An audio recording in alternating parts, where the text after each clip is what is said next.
In a world where hustle culture collides with wellness warnings and workplace demands keep evolving, how do we stay sharp without burning out? How do we navigate the endless stream of wellness trends while actually getting results? This is the Work and Wellness Podcast, and I'm your host, Ange Davis. Drawing from my own journey of wins, stumbles, and honest revelations, I'll be bringing you raw, unfiltered conversations with experts and inspiring guests who've been there, lived it, and found a better way. Together, we'll cut through the noise and workshop what it really means to be well in today's workplace. No more choosing between success and sanity. No more sacrificing health for achievement. Whether you're struggling with burnout, searching for purpose, or simply ready to work smarter, not harder, you're in the right place. This is real talk about real solutions for real people. Let's get into it.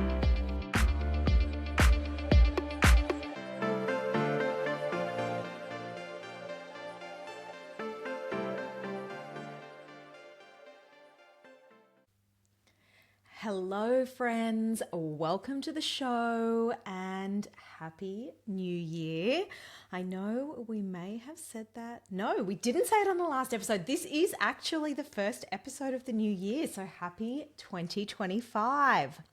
Today, we are talking all about habits. Last episode, we spoke about goal setting and ways that we can goal set for 2025. And in this episode, I really want to dive into what's going to drive your ability to achieve those goals. And that is going to be your daily habits, because ultimately, we need action to achieve our goals, and typically it will need to be through repeated action. And the way that we create repeated action is through our habits. The research shows that people with strong habits are 2.5 times more likely to achieve their goals. 40% of our daily actions are habits, not conscious decisions, which is a large portion of our daily actions. And our environmental cues trigger 90% of our habitual behavior. And I'll explain why that's important a little bit later on. So you might be wondering how habits, goals, systems all relate. And I'm going to use a bit of an analogy that I think really explains nicely how everything relates. I want you to imagine that you're planning a road trip. It's a great analogy for this time of year. Lots of people are going on holidays. Your destination is like your goal. It's where you want to end up, but just knowing your destination isn't enough. Imagine you got in the car and you thought you wanted to go somewhere. That's just not enough if you don't know how to get there or if you haven't been there before, which is typically the case with a goal. So you need a reliable vehicle, a good navigation system, and regular fuel stops. And that's really what we're talking about today, how to actually get to your destination through systems and habits. When we're speaking about your goals that you may have already developed for 2025 or that you may start to develop, each one of them is going to require habits to achieve them, and to make your habits stick, we need a system. And today I'm going to go through how you create habits and then how you create a system to support those habits. But let's start just with the definition. We've all heard the word habit before, but what actually is a habit? A habit is an automated behavior that we perform with minimal conscious thought. So it's a behavior that we perform with minimal conscious thought. They follow a consistent pattern. There is a trigger or a cue that sparks the behavior. There's the routine, which is the actual behavior. The reward, which is the benefit that reinforces the behavior or the habit. And the craving, which is the anticipation of the reward. So often we have a craving before we actually get the reward. Habits use a lot less mental energy than conscious decisions, and they create neural pathways that strengthen with repetition. And this means that by creating habits, it's going to be much easier to achieve your goals and use a lot less mental energy than if you didn't create habits to achieve the goals that you've set. So now you've got your 2025 goals, or maybe you will shortly. It's about forming intentional habits that are deliberately created by you and focused on achieving your goal. And at first, they're going to require some conscious effort. It's like with anything, it's not going to be easy and unconscious without some effort. But over time, they will start to become less and less conscious. I want to give you an example of how I implement a habit with my year-defining thing that I set if you listen to last episode. So for 2025, Liam and I have decided our year-defining thing is to run an ultra marathon. Every time I say it, it terrifies me a little bit. But that's our year-defining thing. And to do that, I know that I need to run a minimum of 3 times per week, plus other training, to ensure that I am race ready. So what I do to ensure that I am making sure that I run 3 times per week is after I put my watch on charge every evening. So I have a Apple Watch. I put it on charge every evening. That's my habit. Every time I do that, I lay out my running gear that I'm going to be using the next day on my run day. So every time I put my watch on charge, I'm laying out my exercise gear. So the trigger is putting my watch on charge. The action is laying out my full running outfit. The reward is a very easy, zero friction start to my morning run. And the craving is the feeling of being prepared or organized. We all know that feeling, and it feels amazing when you feel like everything's organized and ready. So you're really reducing the friction. But the actual habit is me putting my watch on charge, and I'm attaching different behaviors to putting that watch on charge to ensure that I'm making it easy for myself to go for my training runs. This specific habit makes sure that I don't ever miss a scheduled morning run or workout due to decision fatigue or preparation issues. Now, the good thing about this, and where you might want to take note of it, is it's small enough to do daily. It's triggered by something I already do. So we're habit stacking a little bit here by putting my watch on charge. It creates immediate satisfaction by being prepared. I have to admit, I feel a little smug every time I lay my running gear out or when I wake up and I know that it's there. And it removes obstacles that will get in the way of me achieving my larger goal of being able to get to that run prepared. Now, this habit of putting my watch on charge and laying out my running gear is part of a larger system in training for the ultramarathon. And it includes things like a recovery protocol, gear management, making sure my kit is washed every weekend so I've got all the gear I need for the week ahead, and a nutrition framework. And each of those things have small daily habits attached to them to ensure that they're seamless.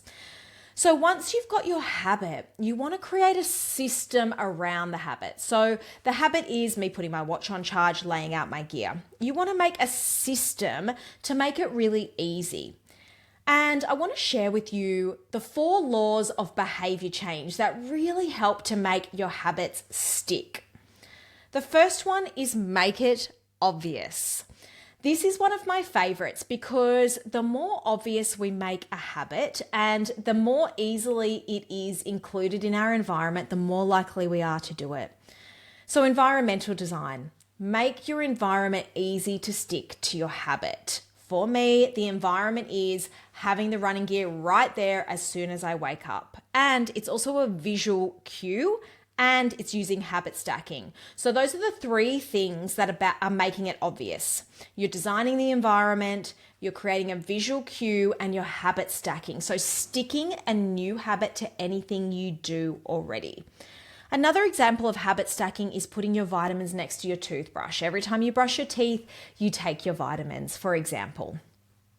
So the first one is make it obvious. You want to see it everywhere. You might want to put little signs around the house or on your computer or on your phone. The second one is make it attractive. You've got to want to do your habit. So reward bundling. So bundle different rewards together that you already get from a habit. So it might be that you create a reward at the end of the week if you achieve your habit for that entire week. Or the reward might just be the satisfaction you get every time you get up to go for your run, for example, and your clothes are already laid out.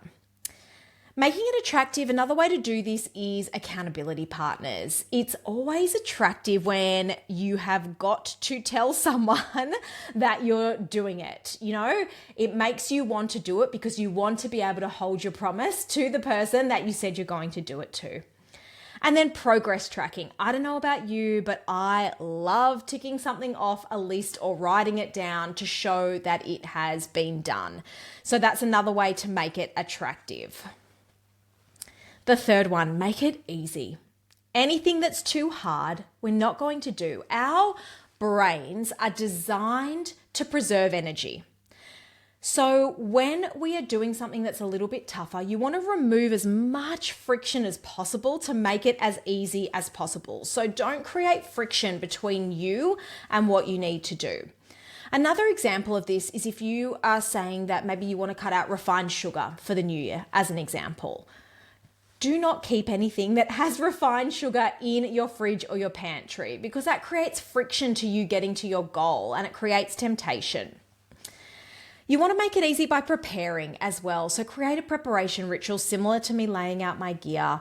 Make it easy by preparing the night before, particularly if you've got a habit that is in the morning or something that is going to be easily taken off track by something that happens in your day. And then the final one is make it satisfying. So create immediate rewards. If you go out for your run, do you get to enjoy your coffee after?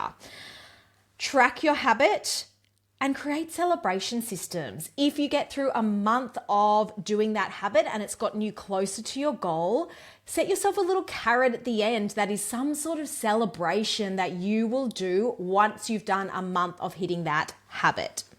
So the 4 things, just to recap, make it obvious with your environmental cues, make it attractive, make it easy, remove any friction, and make it satisfying by creating rewards or celebration milestones. So how do you implement these? Where do you put your habits throughout the day to make sure that they can stick? And there are ultimately 3 areas that I love to incorporate habits because I feel like they're much more easily done if you do them in these areas of your life. They are either into my morning routine, into my evening routine, or on my weekend reset. If I can fit my habits and the systems around those habits into one of those 3 areas, I find I'm much more likely to do them. Now, when I say morning or evening routine, sometimes I think these phrases get a little bit of a bad rap. People think it's got to be this 3-hour endeavor of something that you have to do, but it's not. These things really take me 5 to 10 minutes, which takes up about 30 minutes all up over my day, including if on a weekend, for example. So I do 10 minutes of a weekend reset.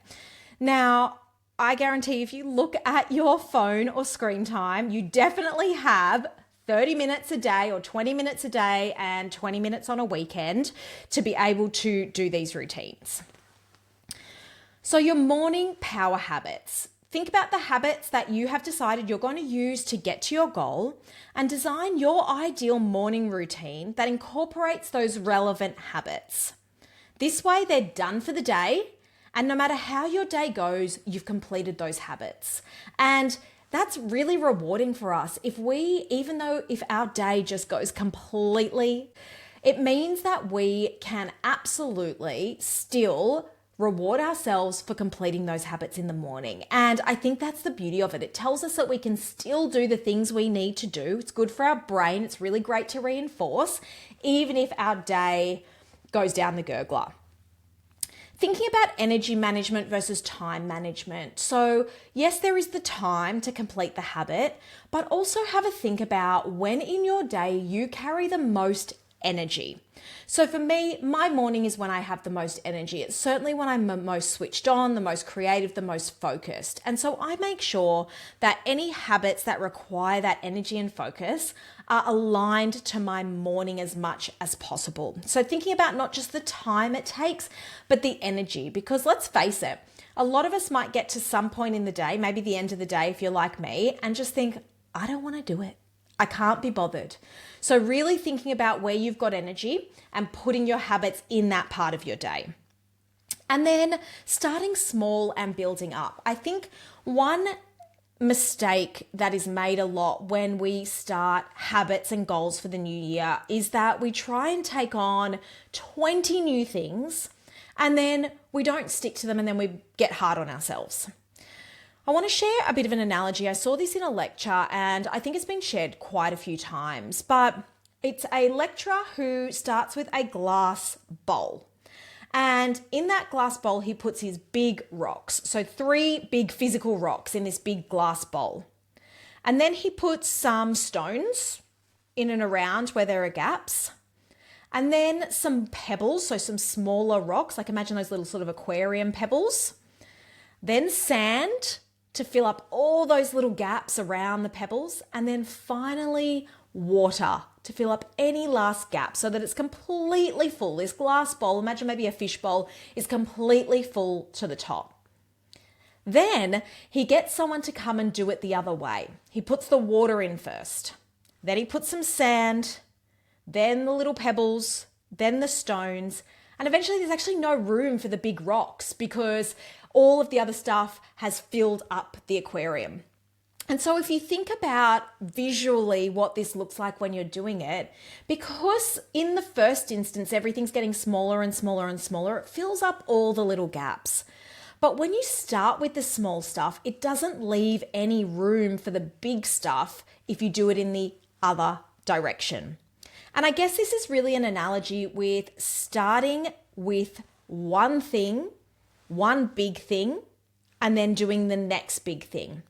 I think I'm guilty of this as well. A lot of us do this, is we start with these, I guess, the water and the sand of things to feel like we're getting that little bit of accomplishment, but actually it's not making a really big dent. So when I say start small, I mean starting with one big rock rather than trying to do 20 things all at once. What is your one big rock that is the one thing that's going to get you closer to your goal than any other thing? And start with that first. And once you've got that down pat, then move on to the next big rock. And then eventually you'll get onto the small, small, small, and they will all be refining habits usually. But start with one thing first that's going to push you the closest to your goal. And then an evening success routine. So in my evening routine, I prepare for the next day. I look at my calendar for the next day. I make sure I've got space to lock in my habits. And then I think about anything I need to set up in my environment that is going to make or break my habit for the next day. Have I taken my meat out for dinner because I've got certain nutrition goals? Have I laid out my exercise gear ready for my run? So what are the things I need to set up for my environment to ensure that tomorrow is going to be easier for me? It's going to ensure I hit my habits that are going to mean I hit my goals.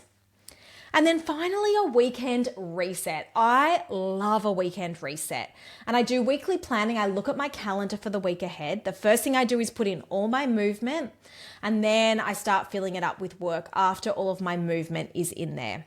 I make sure all of my running gear is washed for the week so that as the week goes on, I've got no excuse not to do my training runs for the ultra marathon. I review my progress very quickly. How have I gone? How did I go last week on all of the habits that I wanted to do for the week ahead? And is there anywhere that I need to course correct? Is there anywhere I'm off track based on my habits and goals that I need to just realign, redirect the navigation back on track? So morning, evening, and weekend are the really helpful areas to implement your habits. Now, habit tracking systems. When I used to work in banking, I always used to say to my team, what gets measured gets done. And so I encourage you to measure and record your habits. There are physical tools you can use. You can use a diary or a journal and write down every day that you complete your habits. You might want to do a wall calendar. I have actually just ordered a giant wall calendar for myself and Liam to put on the wall so we can put any time that we're traveling, making sure that we've got all our training runs in there, we've got our habits in there, our year defining thing, our mini adventures. And so really physically in front of you, you can see if you're achieving those habits. And there's also little apps that you can track habits in, or you can put them in your calendar on your phone as well. And then you might want to set success metrics. So what does success look like for you in this habit? It might mean a certain number of days of doing something, or doing something for a certain amount of time. And then making sure you've got some progress celebrations in there. Like I said earlier, it's really, really important to celebrate your success. So in summary, the things in order that I would encourage you to do if you'd like to create habits to achieve your goals is choose the goal that you are working towards. You may have already set that. Identify 1 to 3 keystone habits you will need to get your goal. Design its environment. What does it need to look like to make sure you're setting yourself up for success? Create a tracking system. So whether it's writing it down or how you track how you're going. And set up accountability, because there's nothing like accountability to make sure that you absolutely achieve your goals. I think it's Stephen from Diary of a CEO says he has a WhatsApp group for his training, and they all have to check in and account to each other when they've completed their workouts for the day. And I love that. There's a little bit of competition in there. Certainly is appealing to the ego of not wanting to let them down or say that you haven't done it. So something like that might be for you, or setting up accountability with your partner or a friend might be really helpful. So choose your goal, identify your habits, design its environment so that you're creating a system around that habit, create a way of tracking that habit, and set up some accountability. I wanted to leave you today with my recommendation of one of my absolute favorite books of all time, but it is really one of the best books on habits, and you may have heard of it. It's called Atomic Habits by James Clear. And his premise is that you do not rise to the level of your goals, you fall to the level of your systems. And that's exactly what we're talking about here. How do you create systems around your habits that help you achieve your goals? This book really revolutionized habit formation by focusing on tiny changes, identity-based habits, and environmental design, which we've talked about as well. It's particularly strong on practical implementation strategies and understanding how small habits compound over time. And it's really about consistency that is ultimately going to help you achieve your goals. Doing something once really isn't it. You've got to do it consistently to be able to achieve your goals. I'm going to leave you with a quote from Aristotle, because who says it better than Aristotle? And it is that we are what we repeatedly do. Excellence then is not an act, but a habit.